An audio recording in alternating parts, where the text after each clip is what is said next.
बारगाह अफजलिया रहमतुल्लाह अलैह काजीपेट में ईद मिलाद तकरीब का इनेकाद अमल में आया, जिसकी सदारत हजरत मौलाना सैयद शाह गुलाम अफजल बयाबानी अल मारूफ खुसरो पाशा सज्जाद नशीन बारगाह और हज कमेटी चेयरमैन तेलंगाना स्टेट ने की।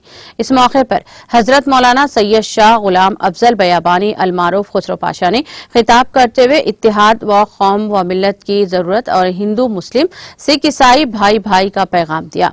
तो दूसरी तरफ सैयद बख्तियार बयाबानी जानशीन सैयद शाह गुलाम अफजल बयाबानी ने ईद मिलाद तकरीब में खिताब करते हुए कहा, ईद मिलाद दरअसल दूर हुए खानदान को मिलाना और मजबूत व मुस्तहकम बनाना है। इस प्रोग्राम के मौके पर अहम सियासी कायदीन व दानिशवरान मौजूद थे।